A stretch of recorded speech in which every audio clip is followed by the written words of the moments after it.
Alhamdulillahi hamdan tayyiban mubarakan fihi mubarakan alaih. Asyhadu an la ilaha illallah wa asyhadu anna Muhammadan abduhu wa rasuluh. Allahumma salli ala sayyidina Muhammad wa ala alihi wa sahbihi ajmain, amma ba'du. Yang pertama, syukur, alhamdulillah, marilah senantiasa kita haturkan kepada Allah Subhanahu wa taala yang pada siang hari ini Allah masih banyak memberikan kita kenikmatan sehingga adik-adik semuanya bisa berkumpul di sini. Awan-awan untuk ngantuk-ngantuk, sehingga apa ini kenikmatan yang Allah turunkan kepada kita semuanya yang harus kita syukuri. Sholawat dan salam tercurahkan kepada Nabi junjungan kita Nabi Muhammad Sallallahu Alaihi Wasallam yang insya Allah kita tunggu syafaat beliau di yaumul qiyamah nanti. Amin. Hari ini kita akan sedikit membahas yaitu umat terbaik kita. Oleh Allah disebutkan kuntum khairu ummah, kalian itu umat yang terbaik. Itu yang katakan siapa? Yang katakan siapa? Yang katakan siapa? Yang katakan siapa? Ini suaranya kayak ganteng kali. Yang katakan Allah. Kalau yang katakan Allah pasti benar apa atau mungkin salah? Nah, pasti benar. Maka kalau hari ini ada umat Islam yang tidak menjadi terbaik, maka pasti ada yang salah di orangnya. Itu saja. Adik-adik hari ini mendapatkan beasiswa dari Lazismu. Saya juga pernah mendapatkan beasiswa dari Muhammadiyah waktu itu S1 di UMS gratis full. Bahkan kadang-kadang dikasih UMS uang saku dapat beasiswa dari yang lain. Kemudian saat ini menempuh jenjang S2 juga beasiswa penuh, nggak bayar sama sekali. Saya orang desa juga, asli saya Kecamatan Sambirjo. Ada yang dari Sambirjo? Nah, satu masih di situ, panitia itu, adik-adik nggak ada. Saya dulu beasiswa, saya dulu SMP wong desa. Keluarga saya itu, keluarga besar saya dari bapak atau ibu itu biasanya lulus SMP itu kerja, karena sedang untuk duit dan seterusnya. Sampai sekarang masih ada yang begitu, lulus SMP kerja. Saya satu-satunya yang lulusan S1 waktu itu. Saat ini S1, alhamdulillah di S2. Saya SMP teringat bapak ibu itu repot karena buruh ya. Repot kalau mau sekolah daftar sendiri. Ya, bayangan wong desa daftar dhewe ra tau jalan-jalan. Jane yo cedak jane sekitar berapa ya dari rumah sampai ke SMP itu sekitar mungkin 6 kilo kali ya. Tapi yes wong desa gak tahu dolan numpak bis bingung. Engko gak numpak bis yang kesasar medune ngendi gak ngerti. Engko arep teko Sambirjo gek teko Sragen. Nah, wis teko Sragen mulai piye dan seterusnya enggak tahu. Tapi saya kemudian di hari terakhir pendaftarannya dulu 3 hari. Hari Senin sampai hari Rabu. Saya daftar di hari Rabu. Beruntung dulu masuk SMP negeri favorit itu menggunakan NEM waktu SD. Nah, saya bersyukur NEM saya waktu itu dari 5 mapel, NEM saya itu 45,00. Berarti rata-rata berapa? 9. Saya SPD aja daftar di hari terakhir karena NEM-nya tinggi. Bismillah, saya daftar kemudian saya bisa sekolah SMP waktu itu. Jadi umpamanya waktu itu saya tidak memaksakan diri untuk daftar di SMP, mungkin saya hari ini tidak duduk di sini. Tapi saya bersyukur waktu itu Allah memberikan keberanian kepada saya untuk daftar. Kemudian SMP, alhamdulillah sempat pernah kelas 1 itu paralel 1. Tahu paralel ya? Tahu? Nah itu kelas 1 kan ada 7 kelas waktu itu. Nah, pernah juara 1 di satu jenjang itu di kelas 1. Kelas 2 untuk beling, paralel hilang, bahkan di kelas hanya ranking 2 kalau nggak salah, ranking 3. Kelas 2 itu ada yang kelas 2 SMP. Nah itu biasanya beling-beling bocah itu kelas 2 SMP. Pernah teman saya waktu itu nggih zaman dhisik iki cah mendemono SMP biasa. Jadi bawa minuman keras, dhisik topi miring gitu nih. Nah itu dimasukkan ke tas saya pernah. Tapi guru BK-nya Anas iki bocah apik gak mungkin. Nah, sehingga alhamdulillah saya terselamatkan waktu itu. Karena yaitu kadang-kadang teman kita mempengaruhi. Jadi koncoku sing gawa ning anasi cah HP kira-kira kok gak digeledah kira-kira, maka dititipkan ke saya, tapi ternyata juga digeledah. Nah, kemudian lulus saya SMK Muhammadiyah 2 Sragen, SMK Muhammadiyah 2 Sragen. Lulus SMA, SMK saya juga kerja. Saya juga beruntung lagi. Teman-teman nanti di sini nanti teman-teman akan mengetahui apa ya? Namanya kalau saya sampaikan mumpung cek enom jangan basa Jawa ini ojo golek jenang ning golek jeneng. Maksudnya apa? Jangan berpikir dulu kepada materi, tapi pikir dulu adalah yang dibangun apa? Nama baik. Lulus SMK, saya dulu ngajinya di Pemuda Muhammadiyah. Jadi sejak tahun 2007 saya itu sudah ikut ngaji Pemuda Muhammadiyah sampai sekarang, tempatnya di Al-Falah. Ngaji di Pemuda Muhammadiyah itu di Al-Falah. Waktu itu ada satu karyawan rumah sakit, beliau itu ya pejabat lah di rumah sakit, ngaji, kemudian ada lowongan di rumah sakit. Alhamdulillah saya daftar, keterima di sana di bagian IT. Ketika keterima di sana, perawat itu ada yang nanya gini, Mas, bisa masuk RSUD bayar berapa? Karena waktu itu biasanya kalau orang masuk di situ dengan bayar. Saya sampaikan alhamdulillah Bu, saya nggak bagian bayar apa-apa. Modalnya apa? Ya modalnya tadi kenal teman ngaji itu tadi. Kemudian 1 tahun di situ, waktu itu aktif di IPM, saya di IRM, kemudian sempat IRM itu kan berubah nama jadi IPM. Nah saya di IRM jadi IPM, ditawari beasiswa S1 di UMS, ditawari, saya nggak daftar. Karena waktu itu UMS sedang membuka cukup banyak beasiswa gratis. Saya daftar, sempat matur ke orang tua, Pak Bu, ini ada beasiswa, saya pengen melanjutin sekolah. Awalnya bapak ibu ya wis enak-enak nih rumah sakit, ingin kerja yang gue keren, gue desi, gue pakaian rapi, walaupun gajinya nggak seberapa, tapi dipandang orang itu sudah luar biasa. Awalnya begitu orang tua nggak terlalu setuju, tapi saya yakinkan Bismillah, kemudian diridhoi, diizinkan, akhirnya saya kuliah di UMS. Itu pun semuanya juga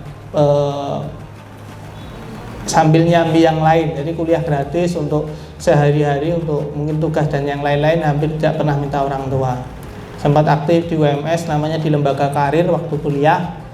Sebelum lulus, nah, di lembaga karir UMS itu ada part time untuk mahasiswa. Saya ikut di sana. Begitu lulus ada lowongan di UMS di bagian one day service.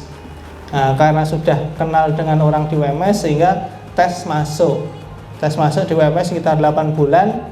Karena saya beasiswanya dari Muhammadiyah, ketika diminta ke Sragen, pulang ke Sragen, maka ya sudah, saya kembali ke Sragen. Akhirnya diminta ngajar di SD Birul sampai sekarang. Walaupun jurusan saya sebenarnya bukan pendidik, jurusan saya itu muamalah ekonomi Islam. Kalau saya kerja sesuai jurusan itu bisa di pengadilan agama, bisa di bank syariah dan semacam-macam itu. Tapi karena beasiswanya dari Muhammadiyah, saya diminta pulang ke Muhammadiyah, maka saya kembali ke Muhammadiyah.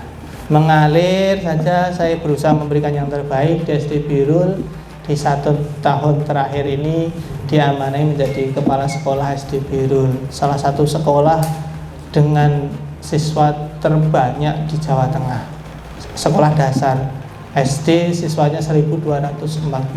Nah, ini berkah luar biasa bagi kami semuanya. Kemudian di tahun ini di semester 2 ngambil beasiswa S2 dari kampus, beasiswa dari kampus dan dari sekolah. Jadi saya nggak pernah berpikir dulu bisa sampai ke detik ini, sampai ke tempat ini, bisa kuliah, dan saya nggak mikir sampai segitu. Pokoknya saya dulu pengen saja. Gimana caranya saya juga nggak tahu.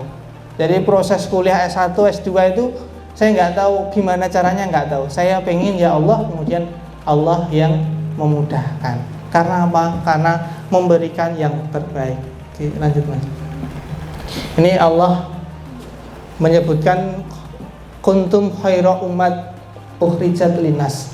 Kamu adalah umat yang terbaik yang diutus kepada manusia, ta'muruna bil ma'ruf, yaitu yang mengajak kepada kebaikan dan mencegah kepada yang mungkar. Nah, ini syaratnya teman-teman semuanya. Menjadi makhluk terbaik dari Allah itu salah dua syaratnya itu, yaitu mengajak kepada yang ma'ruf dan mencegah kepada yang mungkar. Dua ini minimal, kalau belum ke orang lain, ke diri sendiri dan orang-orang terdekat kita. Entah biasanya kalau adik-adik begini, yang paling mudah itu ngajak temennya. Kalau ke orang tua memang sulit, saya sendiri juga begitu. Dakwah nasihat ke orang tua, ayo dikira apa yang jangkar kalau bahasa Jawa nih. Maka yang kepada teman-temannya. Maka kata pepatah itu, siapa temanmu saat ini adalah itu yang menentukan kesuksesanmu 5 tahun yang akan datang. Nanti kalau teman-teman adik-adik sudah kerja, maka penghasilanmu 5 tahun yang akan datang ditentukan oleh temanmu 5 tahun sekarang dari sekarang. Nah, ini penting sekali. Kalau hadisnya Rasul kan, jika kita bergaul dengan seorang yang profesinya pandai besi, mungkin kita tidak akan terkena api, tapi kita minimal terkena bau gosongi. Tapi kalau kita bergaul dengan penjual minyak wangi, walaupun kita tidak membeli minyak wanginya, minimal kita bisa membau wanginya. Nah, inilah perumpamaan teman begitu. Maka adik-adik semuanya carilah teman-teman yang itu kira-kira punya visi misi kebaikan yang itu tinggi, yang akan jauh ke depan. Agar apa? Karena kodrat kita itu khairu umat, sebagai umat yang terbaik. Kalau kita bisa memahami visi ini, maka teman-teman semuanya akan menjadi umat-umat orang-orang yang terbaik, apapun modal sosial kita semuanya. Adik-adik hari ini sekolah dengan beasiswa. Ini bukan sesuatu yang kebetulan. Mungkin dulu tidak terpikirkan oleh adik-adik bisa sampai ke detik ini, sampai ke titik ini. Tapi siapa? Allah yang gerakkan. Jangankan sekolah, daun saja, daun satu helai daun itu jatuh, kapan dia jatuh, di mana dia jatuh, itu sudah ada takdirnya, sudah tertulis di Lauhul Mahfuz. Maka apa yang terjadi pada diri kita hari ini itu tidak ada yang kebetulan. Semuanya sudah ditakdirkan oleh Allah Subhanahu wa taala berkat dengan doa kita, dengan ikhtiar kita. Lanjut, Pak. Nah, ini ada 3 kunci. Kalau adik-adik bisa memegang ini, insya Allah kita akan memiliki masa depan yang baik. Jenengan adik-adik pernah lihat gak misalnya ya, ada seorang hafiz Quran yang dia hidup kemudian misalnya gelandangan gitu, ada gak? Hafiz Quran hidupnya terlunta-lunta gitu, ada gak? Nggak ada. Padahal belum tentu dia punya sekolah formal. Kadang ada orang yang sekolah-sekolah yang di pondok-pondok itu dia non formal, tidak punya ijazah. Kalau mau cari ijazah harus kejar paket C misalnya. Ustadz Mufti yang di Al-Falah itu ijazahnya hanya SMA. D2-nya yang dia pondok tahfidz itu, yang pondok tahfidz yang tidak bekerja sama dengan pemerintah, jadi tidak punya ijazah, tidak diakui pemerintah. Tetapi Allah memuliakan beliau karena beliau seorang hafidz Quran. Nah, ini selain hafidz Quran, nah ini ada 3 kunci, yaitu kita singkat biasanya MSQ. Kita semuanya kalau melazimi ini, insya Allah adik-adik semuanya akan lebih mudah hidup kita. Seberat-berat hidup kita pasti ada yang lebih berat. Nah, akhir-akhir ini baru rame di IG-nya Sragen kita, yaitu seorang bayi yang dibuang oleh orang tuanya. Ada yang di sini bayi pernah dibuang? Oh, enggak pernah kan? Itu bayi tidak orang salah apa-apa loh, padahal orang tidak salah apa-apa dibuang oleh orang tuanya. Nah, ya bersyukurnya kemudian masih hidup. Artinya apa? Di luar sana banyak orang-orang yang tidak lebih beruntung dari kita. Nah, contohnya yang terbaru tadi, masih bayi belum tahu apa-apa sudah dibuang oleh orang tuanya sendiri, bapak ibunya sendiri. Yang pertama yaitu masjid. Innama ya'muru masajidallahi man amana billahi wal yaumil akhir wa aqamas shalah wa atas zakah wa lam yahsya illallah. Yaitu orang-orang yang memakmurkan masjid. Siapakah orang-orang yang memakmurkan masjid? Yaitu man amana billah. Satu syaratnya yaitu orang yang beriman kepada Allah. Nah, ini dulu. Syarat pertama yaitu umat Islam itu harus dekat dengan masjid dan beriman kepada Allah. Sirah Nabawiyah, Rasul berdakwah di Mekah selama berapa tahun?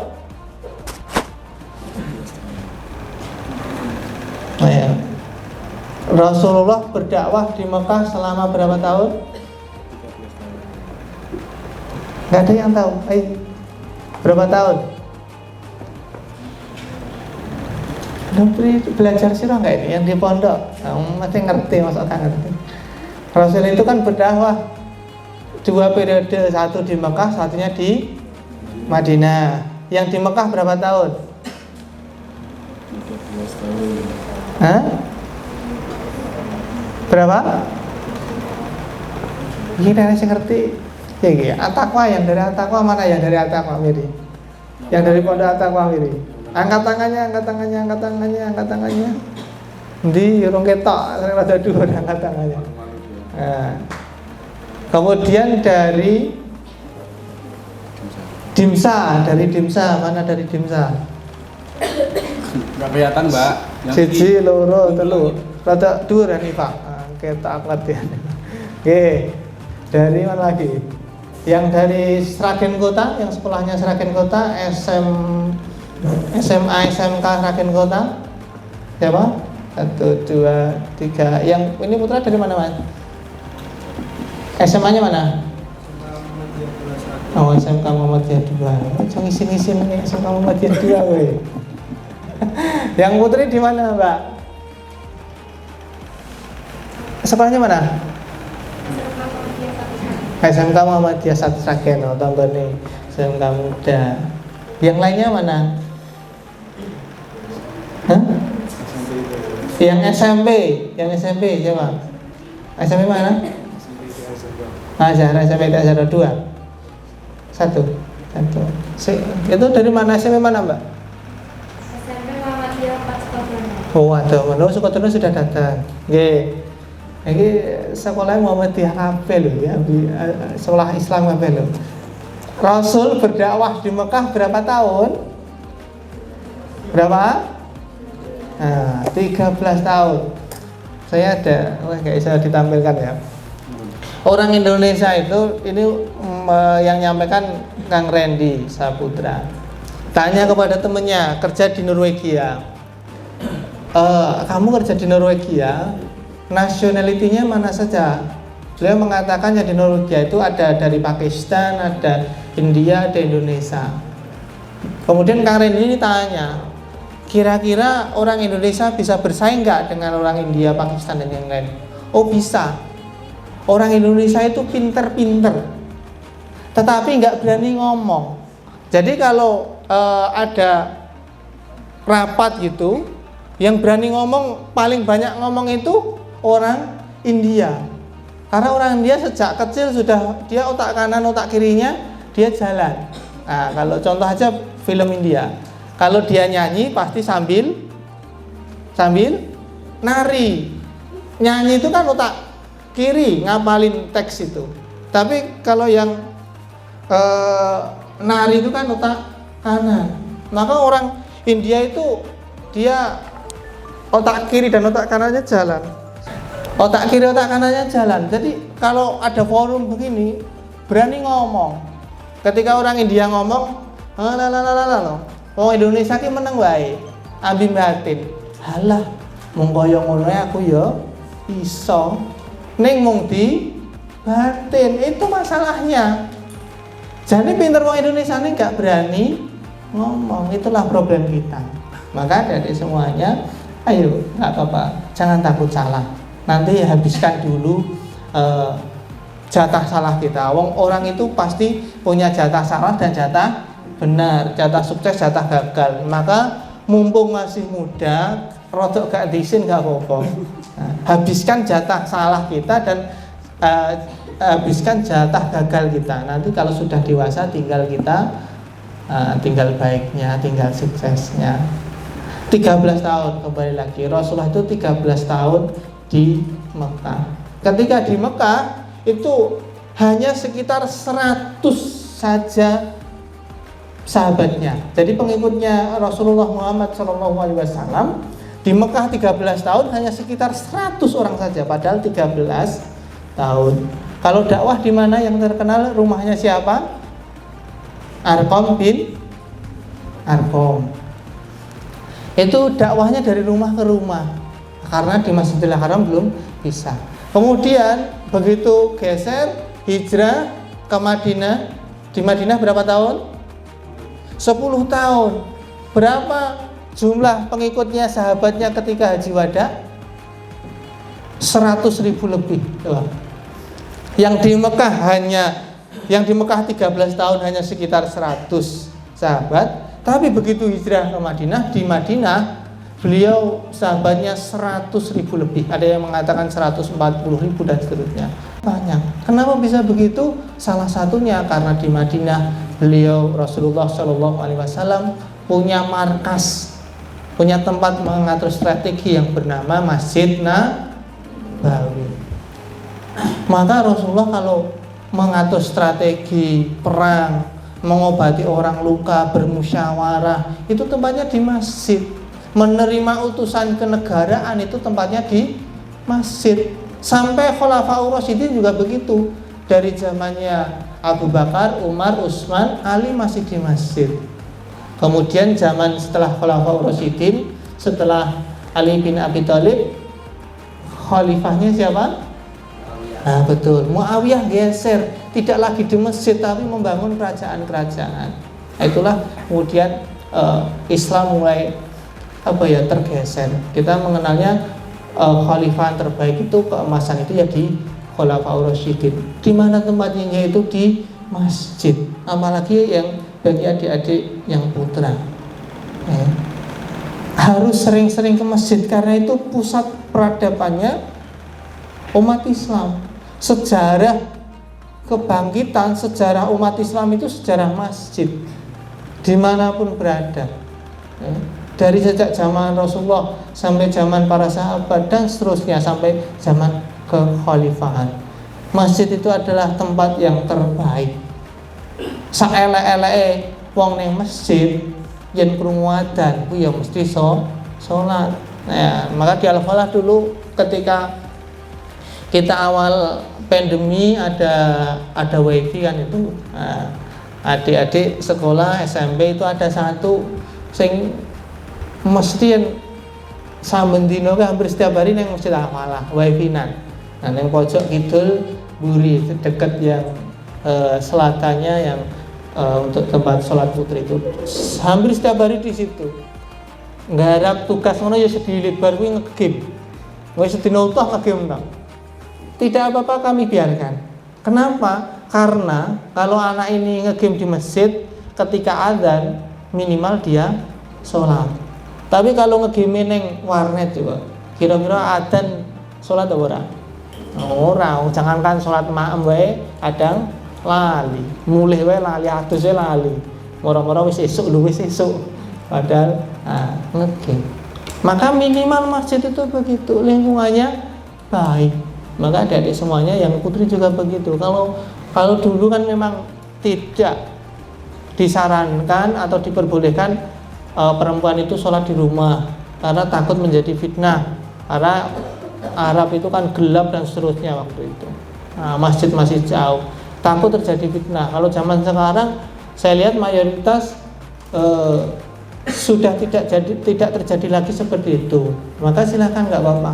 Adik-adik yang, apalagi kalau yang pondok putri sering ke masjid, insya Allah minimal tempatnya berkah, belajar di masjid, ngaji di masjid, tidur yang cewek tidur di masjid dirawatut ya, laki-laki silakan. Satu masjid tempatnya diberkahi. Sebaik-baik tempat adalah masjid, tempat untuk sujud. Sejelek-jelek tempat adalah pasar, karena pasar itu tempat orang melupakan Allah, mengingat jual beli. Bukan tempatnya, tetapi aktivitasnya. Karena banyak sekali aktivitas-aktivitas di pasar yang itu tidak baik. Orang jualan mengurangi timbangan, menipu, dolan buah dhuwure apik sing jerone dikei eleng, dan macam-macam. Yang kedua yaitu S. S-nya apa? Yaitu subuh. Subuh ini dalam hadis disebutkan 2 rakaat fajar, sholat yaitu sholat sunnah sebelum subuh, itu lebih baik daripada dunia seisinya. Maka kalau hari ini siapa orang yang paling kaya di dunia? Jawabannya adalah orang yang sholat 2 rakaat sebelum subuh. Kalau uangnya kan siapa? Elon Musk itu yang punya Tesla itu. Tetapi sejatinya secara prinsip orang Islam itu sesungguhnya Allah ingin mengagungkan, memberitahukan kepada kita pentingnya waktu subuh itu dengan hadis ini, yaitu keberkahan Allah turun di waktu subuh. Waktu subuh itu malaikat itu turun ke bumi, ada 2 malaikat, yaitu malaikat shift malam dan malaikat shift pagi, siang. Jadi kalau jenengan sholat Isya saja yang menyaksikan 1 malaikat, malaikat shift malam. Tapi kalau subuh ini yang menyaksikan malaikat 2 malaikat. Malaikat malam dia masih di bumi menyaksikan orang subuh. Ketika laporan kepada Allah maka laporannya baik karena sedang sholat subuh. Yang malaikat siang ketika menyaksikan orang subuh maka dia menyaksikan aktivitas yang baik, mengawali mencatat ketika orang tersebut berbuat baik. Antrian haji kita saat ini berapa tahun? Ada yang tahu? Kalau adik-adik hari ini daftar haji, berangkatnya kapan? Terakhir kayaknya sekitar 60 tahun antriannya. Kalau kalian daftar ini tahun 2022, maka kalian berangkatnya tahun 2082. Umur kalian berapa saat ini? Misalnya 15, maka kalian berangkat umur berapa? 75 tahun. Itu masih hidup enggak itu? Itu antrian kita, karena di tahun ini yang berangkat haji hanya 50%. Kalau itu berlanjut terus, maka 60 tahun. Tapi kalau itu enggak berlanjut, maka bisa berangkat 100%, maka nunggunya sekitar 30 tahun. Ini daftar 30 tahun lagi berangkat. Padahal ini belum bisa daftar, itu masih mundur-mundur terus. Dan Rasul menyampaikan bahwa jika kalian sholat subuh di masjid, kemudian berdiam diri, zikir, ngaji, baca Quran, kemudian ditutup sampai waktu syuruk, kemudian ditutup dengan syuruk, sholat sunnah syuruk, maka pahalanya seperti haji dan umroh. Nggak usah nunggu 30 tahun, nggak usah nunggu 60 tahun, tapi sudah dapat pahala haji. Karena apa? Karena Allah pengen menyampaikan bahwa pentingnya waktu subuh. Jadi bahkan di namanya Masjid Kapal Munzalan. Ada yang pernah dengar? Masjid Kapal Munzalan. Ada yang pernah dengar? Belum? Sudah apa belum? Sudah apa belum? Jawabannya sudah atau belum? Sudah apa belum? Aja mengkedek Pak. Sudah apa belum? Belum. Ya, tak ceritakan. Kapal Munzalan ini luasnya hanya sekitar 11 kali 17 meter, kecil. Tempatnya di gang sempit di kota pinggirannya Pontianak. Namanya Kuburaya. Kabupaten Kuburaya, tapi dekat Pontianak. Orang nyebutnya di Pontianak. Dia di sekitar kompleks non-Islam. Di sana banyak keturunan Cina. Mayoritas 90% Cina. Tetapi masjid ini saat ini infaknya 1 bulan sekitar 10 miliar 1 bulan. Banyak apa banyak? Banyak banget. 1 bulan masjid yang kecil di kompleks non muslim tapi bisa 10 miliar. Nah, nanti triknya lain waktu. Di sana salah satu kiainya yaitu Kiai Lukmanul Hakim, beliau alumni Gontor, kemudian S2 di Malaysia. Semua yang kerja di sana waktu subuh itu harus ikut ngaji habis subuh. Jadi tidak boleh karyawan Masjid Kapal Munzalan ini tidur habis subuh. Karyawannya sekitar 500 masjid ini. Saya salah satu fundraisingnya lewat online. Jadi saya pas ke sana itu ada satu kantor itu isinya sekitar 40 sampai 50 orang, itu fundraising ceklane HP. Satu orang ngurusi sekitar 2000 nomor. Itu setiap hari disapa, sing biasanya rutin sedekah kok nggak sedekah, disapa, ditanyakan, habis sedekah diucapkan selamat, didoakan. Kalau ada keluarganya misalnya milad, diucapkan milad begitu. Itu masjid ketika saya diantarkan itu hampir satu komplek perumahan itu sudah dibeli semuanya. Ustadz ini sudah kita beli, Ustadz ini rencana buat ini, Ustadz ini buat ini, luar biasa. Nah ini sekarang bangun tower 7 lantai, jadi padahal di tengah kampung. Maka apa rahasianya yaitu subuh. Maka Allah menurunkan rezeki di waktu subuh. Maka adik-adik semuanya sebisa mungkin jangan sampai tidur selepas subuh. Nah ini biasanya penyakitnya sahonda ya. Nah, bener apa bener? Bener. Yang bengi kancane akeh. Bar ketoke pas pelajaran apa ngaji ngono ngantuk-ngantuk ngono. Tapi begitu selesai ngaji, awal kancane kok ngantuk hilang. Terus bablas jagongan teko bengi. Nah, begitu sampai subuhnya ya kriyep-kriyep tangi. Nah, bar subuh pemenang yen bar subuh eneng pelajaran mesti ditinggal turu stabil. Nah, jangan sampai begitu. Beliau mengatakan kalau memang ngantuk ditahan. Tidurnya kapan? Selepas syuruk.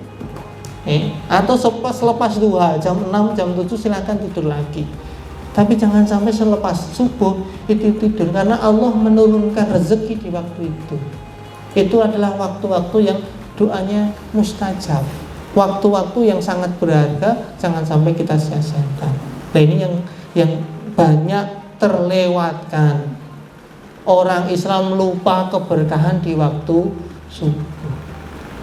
Makanya apapun yang kita lakukan, kita usahakan. Konsekuensinya begitu. Ada orang-orang, beliau kayak Lukman itu mengatakan juga begitu. Kadang-kadang kiai ustadz itu ngisi kan sampai malam. Ya udah, konsekuensinya pokoknya habis subuh nggak boleh tidur. Nanti kalau ngantuk karena semalam habis ngisi, nanti yang jam 7 ke sana itu dikosongi, digunakan untuk istirahat. Nah, tetapi waktu subuh jangan sampai gunakan untuk tidur. Yang ketiga yaitu Q-nya yaitu Quran. Di surah Al-Baqarah ayat 2 disebutkan dzalikal kitabul la raiba fi hudal lil muttaqin. Adik-adik, dulu orang nyari alamat itu susah. Dulu orang misalnya Arab dapat besan Jagong, misalnya dari Sragen dapat besan yang Jawa Barat. Itu kalau ke sana itu, kalau belum pernah ke sana, misalnya naik mobil, nyater mobil itu lewat jalan raya itu mesti nggak ngingeti pelang itu. Mau arah mana. Begitu wis rada cedak, bingung, golek alamatnya piye? Medun takon sih.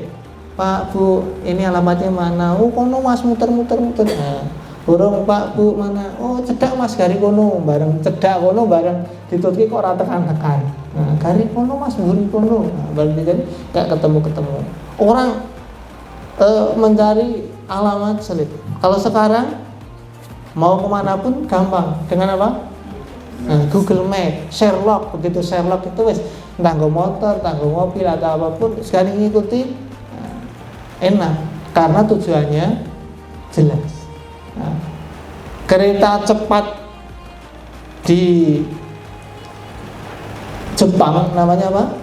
Shinkansen itu secepat-cepatnya itu berapa ya? 600 apa 700 km per jam itu. Secepat-cepatnya kereta itu dia tidak akan pernah jalan kalau tujuannya belum ditentukan. Secepat-cepatnya kereta ini kalau tujuannya belum ditentukan maka kereta ini tidak akan pernah jalan. Karena apa? Yang di tempat yang ditentukan dia jalan mau kemana? Masa cepet-cepetnya nanti malah bingung mau muter. Tentukan dulu tujuannya, maka baru akan sampai.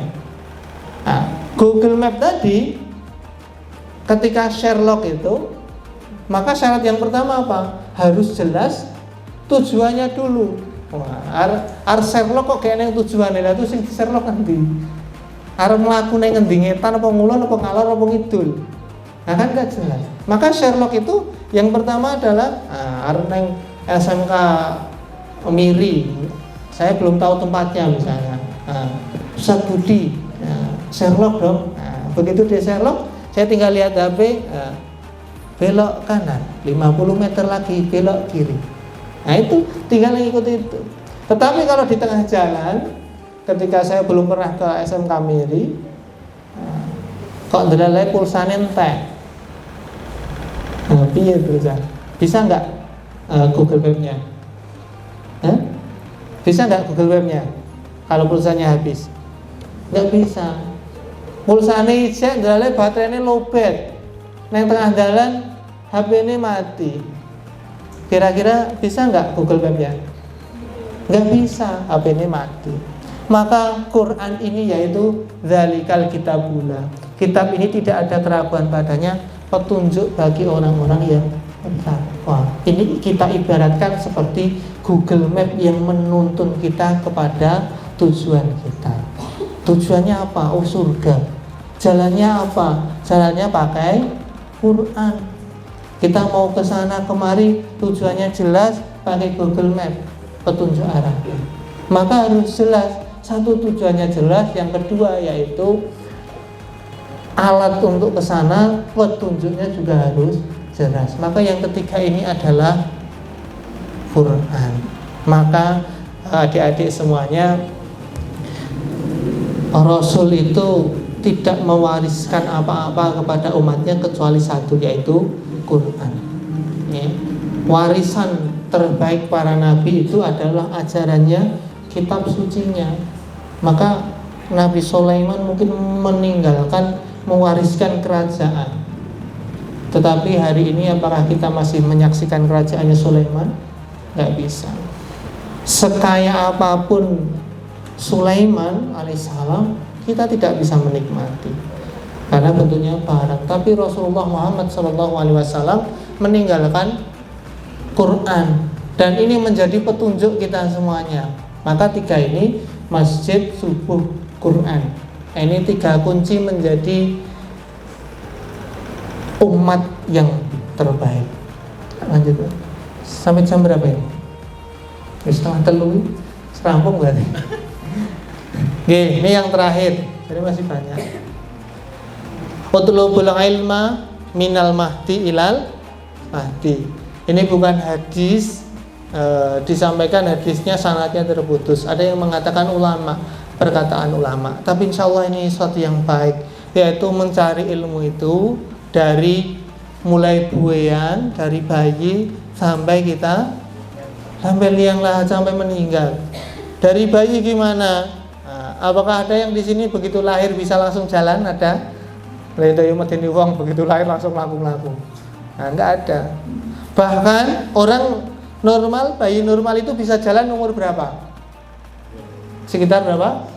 2 tahun. Berapa tahun? Setahun? Oh 1 tahun, urung jadi bapak biasa. Ini sudah jadi bapak. 1 tahun. Orang jalan itu 1 tahun, sekitar 1 tahun bisa jalan. Sapi begitu lahir butuh berapa waktu untuk bisa jalan? Hanya sekitar 1-2 jam sapi itu sudah bisa jalan. Berarti pinter sapi apa pinter uang berarti? Secara naluriah mungkin saja bisa pinter hewan. Kemampuan hidup. Kita bisa makan coba. Orang itu bisa makan sendiri umur berapa kita? Nggak disuapin orang tua itu. Umur sekian tahun baru kita bisa makan sendiri. Nah, hewan itu banyak beberapa hari sudah bisa makan sendiri. Ini kemampuan hidup. Artinya apa? Artinya pembelajaran kita itu bukan hanya yang di kelas saja. Kita dari kecil belajar jalan, belajar makan sendiri, dan seterusnya sampai nanti kita meninggal. Itu adalah kewajiban kita untuk terus belajar. Bisa di bangku sekolah, bisa di tempat non formal. Saya banyak mengikuti kegiatan nih dari saya semua urtum itu sudah saya ikuti semua kecuali satu, yaitu NA. Ya lain melu NA dadak jilbaban, kan nggak mungkin saya jilbaban. Saya kecuali NA saja yang nggak ikut. Waktu SMK dulu saya ikut HW, pernah di waktu itu baru awal-awal munculnya HW. Ketua IPM itu merangkap ketua HW waktu itu. Nah, di HW SMK ikut latihan tapak suci juga, tapi sampai siswa 2. Kemudian dilanjut di UMS yang tapak suci jadi kader, alhamdulillah. Kemudian IMM di Komisariat di jurusan, kemudian ke Pemuda Muhammadiyah juga. Sampai sekarang masih di Pemuda Muhammadiyah. Kemudian di IMM sudah enggak, terakhir di HW di DSD diminta masuk di Kuarda Kabupaten. Bismillah, saya ikut. Saya banyak mengikuti kegiatan-kegiatan di Muhammadiyah karena saya yakin itu kegiatan positif. Anak muda itu waktunya banyak, tenaganya banyak. 2 aktivitasnya, kalau enggak disibukkan dengan kebaikan, pasti disibukkan dengan keburukan, atau disibukkan dengan kesia-siaan. Oke, kakean turu, kakean dolanan, kakean scroll Instagram, HP, itu kesia-siaan. 2 itu saja. Kalau nggak positif mesti negatif. Maka teman-teman saya silahkan ikuti sebanyak mungkin kegiatan. Nanti itu akan membuka wacana teman-teman semuanya. Bergaulah dengan orang-orang yang menurut kalian itu bisa membawa dampak positif. Kalau terutama yang dengan senior-senior. Kalau diserahkan kan misalnya dengan PDM, dengan kalau adik-adik dengan ustadz-ustadzah, itu dijalin komunikasi yang baik. Nanti kalau ada sesuatu, kalian akan mesti dimintai tolong itu untuk mengupgrade kemampuan adik-adik semua. Hari Jumat yang hari Kamis kemarin, hari Rabu kemarin kedatangan tamu dosen UMS, dosen pasca sarjana. Itu Sekprodi Dikdas, dosen saya juga datang ke Seragen, ngisi di sekolah penggerak. Saya sambut di SD Birul. Siangnya saya ajak makan geprek. Nah, jalin komunikasi yang baik. Kemudian hari ini tadi di WA, Pak Kepala ini mulai pengajuan bimbingan tesis. Nah, khusus Pak Kepala boleh request. Nah, sebenarnya pembimbing itu kan manut dari kampus, tetapi saya mencoba untuk membina hubungan yang lebih dekat, lebih baik dibandingkan hanya hubungan dosen dengan mahasiswa. Secara pribadi saya membangun hubungan sehingga ketika mau ada pengajuan dosen pembimbing, diperbolehkan milih sendiri. Ya saya milih saya milih Pak Rektor bersama Pak Kaprodi. Nah, disetujui. Karena ya kok gampang ya, sing pembimbing rektor biasanya ujian, sing uji ki perkewuh iki bimbingane Pak Rektor. Nah, Nah seperti itu adik-adik semuanya, kita harus mulai seperti itu. Kita harus bisa menjalin hubungan yang baik dengan orang-orang yang itu guru-guru kita. Beliau saya anggap guru kita, Ustadz Dodok Sartono yang di Sragen, Ustadz Abdullah Pandi ketua PDM. Nah itu kita menjalin hubungan yang baik. Kita apa? Cari ilmunya. Carilah ilmu dari orang-orang yang pernah sukses. Kalau kalian pengen sukses, caranya gampang. Kalau kita bingung apa? Pilihlah jalan orang-orang yang sudah sukses. Walaupun kita tidak sesukses orang tersebut bisa jadi, tetapi minimal kita sudah tahu jalannya. Karena kalau belum pernah tahu ya kadang-kadang kita sulit. Piye carane ya, piye carane ya. Ya saya jadi kepala sekolah itu ya senang saja nempel bergaul dengan pengurusnya, dengan kepala sekolahnya Ustadz Rosid, Ustadz Surono. Itu saja, belajar terus. Ketika dapat amanah, jangan pernah menolak. Adik-adik semuanya kalau mendapat tugas dari sekolah, dari pondok, jalankan saja. Walaupun jadi IRM, yang pengurus IRM itu kadang-kadang ya berat. Kancane dolanan, kancane apa, kancane libur, kita masih di sekolah ngurusi kegiatan. Kancane iso dolan-dolan ambil kancane makan-makan, kita masih ngurusi kegiatan. Tetapi yakinlah itu nanti akan kita tuai suatu saat. Karena belajar itu bukan hanya yang di kelas. Bahkan pelajaran di kelas itu hilang. Kalau Gojeknya nanti kalian mahasiswa itu semester 2, semester 1 naik ke semester 2, materi semester 1 hilang. Semester 2 naik semester 3, semester 2 hilang. Nanti semester 7 ke semester 8, semester 7 hilang. Semester 8 lulus, hilang kabeh. Karena nggak ada ilmunya nyantol. Tapi apa? Yang nyantol itu apa? Yang nyantol itu adalah bagaimana pola pikir kita. Maka kadang-kadang orang buka lowongan itu yang penting S1. Karena apa? Karena perbedaan pola pikirnya dibandingkan dengan lulusan SMA misalnya. Atau misalnya tentang relasi, hubungan dengan orang lain, kenalan. Nah, itu juga penting sekali. Ada teori orang-orang yang di HRD rekrutmen itu biasanya kalau HRD-nya lulusannya misalnya UGM, nanti ada yang daftar macam-macam universitas, yang didahulukan lulusan UGM karena alma maternya. Saya di Birul juga begitu. Kalau ada yang ngelamar di SD Birul, ada alumni Birul, pasti saya utamakan. Karena apa? Karena dia pernah menjadi bagian dari keluarga saya.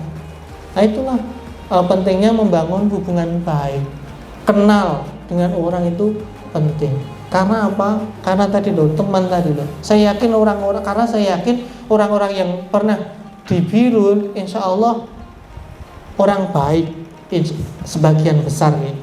Sehingga ketika ada orang yang daftar alumni di Birul atau SMP Birul, kami prioritaskan. Tanya saja nanti kalau kalian juga begitu, yang di SMK Muhammadiyah, di SMK Miri, di Dimsa, kalian nanti besok lulus misalnya kuliah S1-nya pendidikan, kalian daftar di SMK-nya kalian, pasti guru-guru kalian memprioritaskan. Karena ingat, oh dhisik bocah iki sregep, oh bocah iki dhisik pinter, dibandingkan orang lain yang belum tahu sama sekali. Belum, iya ya apik, iya nanu, enek kene apik, iya ning omah enggak apik. Tapi begitu kalian sudah dari sekolah itu kan tahu 3 tahun, oh dhisik bocah iki apik, kerja keras dan seterusnya. Itu diprioritaskan. Maka mencari ilmu teman-teman semuanya tidak hanya di kelas. Nanti di luar sana ilmu yang di kelas itu banyak yang tidak terpakai. Hari ini adik-adik yang SMA mungkin belajar apa integral, apa sin cos tangen itu. Wah, soal ngono enggak, tapi sak halaman. Kowe lulus wis gak kanggo. Ya kanggone pas sekolah wae tok. Mau untuk nilai 10, itu nilai 100 itu pakai, tapi begitu lulus enggak kepakai. Yang dipakai apa ya? Cara kita berkomunikasi, cara kita ngomong, cara kita membangun hubungan, cara kita bersikap. Nah, itu tidak banyak didapatkan di kelas. Itu didapatkan banyak di kegiatan-kegiatan. Maka saya sarankan adik-adik semuanya belajarlah soft skill, bukan hard skill. Okay. Hard skill itu cukup 1 itu bagus. Okay. Misalnya yang dari lazismu masih pinter nyuting. Nah ini dengan 1 hard skill ini mungkin bisa kemana-mana. Itu maka hard skill itu nggak harus banyak, nggak apa-apa, tapi satu tapi mendalam, itu hard skill. Tapi soft skill itu banyak, cara teman-teman berkomunikasi, cara berkomunikasi dengan orang lain, cara bernegosiasi, cara ngomong, nah itu banyak, itu dipelajari dan itu tidak bisa serta-merta. Kalau hard skill itu bisa dileskan beberapa waktu bisa, tapi kalau soft skill itu memang butuh waktu yang cukup panjang, dan itu waktunya sejak adik-adik usia SMP, usia SMA. Apa yang kita tuai hari ini, saya merasa hari ini sedikit saja menuai. Jadi kepala sekolah ini sedikit saja menuai apa yang sudah saya dapatkan sebelum-sebelumnya, apa yang sudah saya korbankan sebelum-sebelumnya, sambil saat ini juga masih menanam. Satu set lagi, coba Mas turunkan lagi. Nah ini Allah berjanji bahwa hidup ini tidak mudah, tapi Allah berjanji setelah kesulitan ada kemudahan. Inna ma'al usri yusra, fa inna ma'al usri yusra.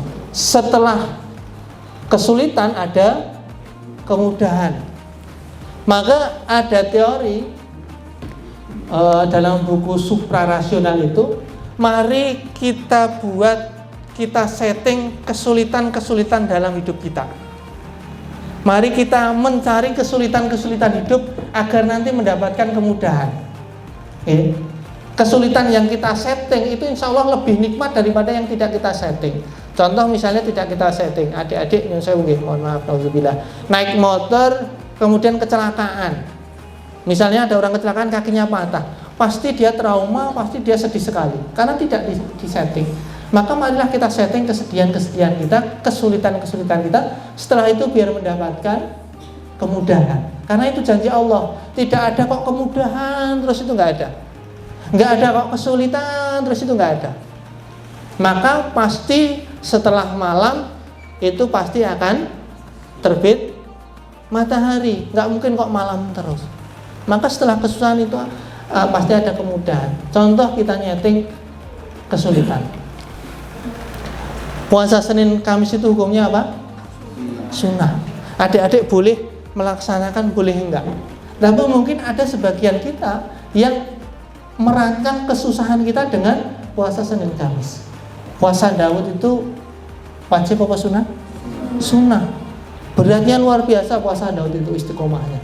Tetapi ada orang-orang yang dia meniatkan puasa Daud itu bahkan seperti puasa wajib bagi dirinya sendiri. Dijaga betul puasanya.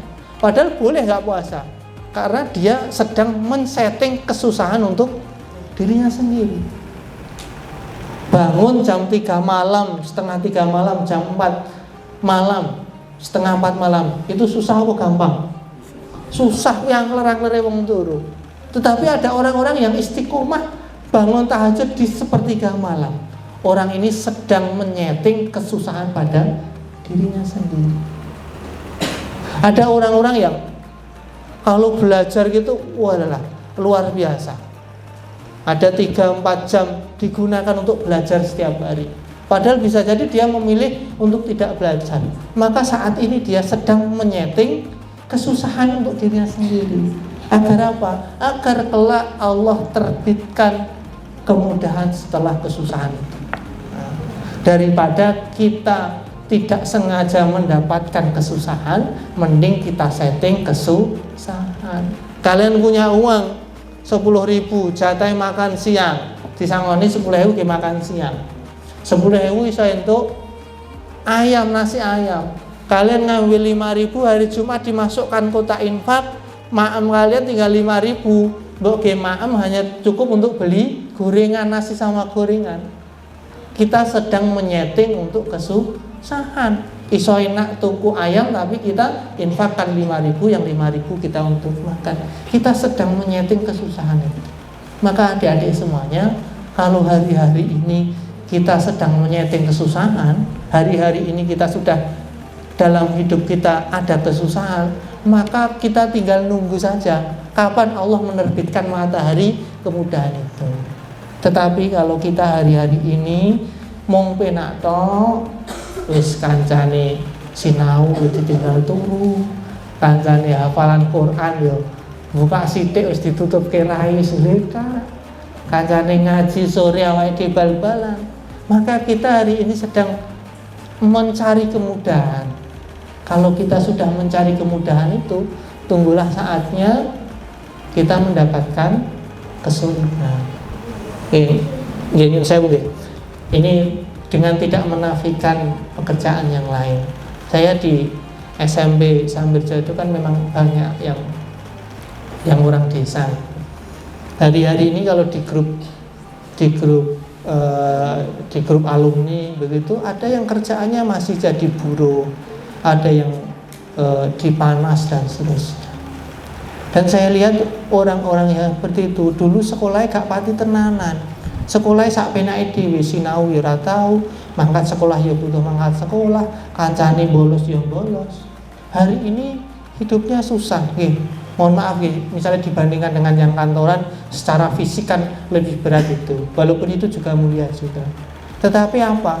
Karena orang-orang ada yang dia menyeteng kemudahan-kemudahan di masa mudanya. Maka hari ini adik-adik, kalau hari ini di masa hari-hari ini kalian menyetting hidup kalian dengan kemudahan-kemudahan, maka nanti besok kalian akan diganti dengan kesulitan-kesulitan.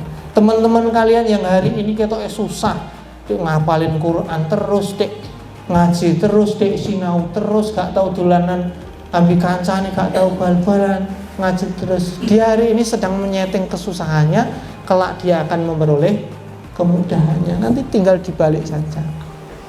Maka adik-adik semuanya, yuk, daripada kita kesusahan kita datang tidak terencanakan, kita rencanakan kesusahan-kesusahan kita. Dulu orang Jawa itu walaupun dalam syariat tidak ada nih, kadang-kadang anaknya mau ujian masuk sekolah favorit, ujian PNS, orang tuanya melakukan puasa. Pernah dengar? Nah, ada orang tua begitu. Anakku dino iki tes masuk perguruan tinggi negeri katanya. Hari ini orang tuanya puasa, mau tirakat. Yang orang Jawa jenenge tirakat. Lah bisa jadi dari tirakat itu kemudian menghasilkan kemudahan kepada anaknya. Kemudahan seperti ini juga bisa diwariskan juga. Nah, maka teman-teman semuanya, ini menjadi penting bagi kita semuanya. Jangan kok pengen memanen tapi tidak pernah menanam, tidak pernah merawat. Maka yang hari ini kita tanam, mungkin ada yang besok kita panen. Ada yang 5 tahun lagi, ada yang 10 tahun lagi, ada yang 40 tahun, 50 tahun lagi. Maka tugas kita apa? Setiap hari mari kita terus menanam. Setiap hari menanam. Walaupun dari tanaman kita ada yang sidik-sidik sudah kita cicil, sudah kita panen sidik-sidik. Nah, tetapi jangan sampai kita hari ini hanya panen tapi tidak nanam. Rumangsane wis dhisik susah iki gari penake, wis penak-penak foya-foya habis. Orang yang ekonominya lemah, dia hari ini dikasih uang misalnya 1 miliar, nanti habis dalam waktu tertentu dia akan kembali lagi ke waktu awal dia. Nah, maka ada yang di luar negeri, di Amerika atau mana itu, orang menang lotre banyak, tapi beberapa tahun kemudian dia habis lagi uangnya karena dia tidak siap. Tapi ada orang-orang yang sukses, begitu bangkrut dalam waktu yang singkat dia bisa kembali sukses lagi. Karena apa? Karena ada terus proses menanam itu. Itu saja adik-adik semuanya, semoga bermanfaat. Mari kita berusaha yang terbaik. Janjinya Allah, kita itu kuntum khairu umat. Kita itu umat yang terbaik. Maka mari kita berusaha yang terbaik. Cita-cita yang paling setinggi-tingginya, sebaik-baik mungkin. Nanti caranya bagaimana? Biar Allah yang menunjukkan. Kita tanam hari ini, kita setting hari ini kesulitan-kesulitan, kesukaran-kesukaran, agar suatu saat kita tinggal mendapatkan kemudahan-kemudahan. Kalau hari ini kita mencari kemudahan, kelak tinggal nunggu waktunya kesulitan. Kalau hari ini kita memperoleh kesusahan, kesulitan, maka insya Allah suatu saat matahari kemudahan itu akan terbit, dan saat itulah kita akan menjadi kuntum khairu umat, menjadi umat yang terbaik. Demikian yang dapat kami sampaikan, semoga bermanfaat. Apabila ada salah kami mohon maaf yang sebesar-besarnya. Nun wal qalami wa mayasturun fastaghfirul khairan. Assalamualaikum warahmatullahi wabarakatuh.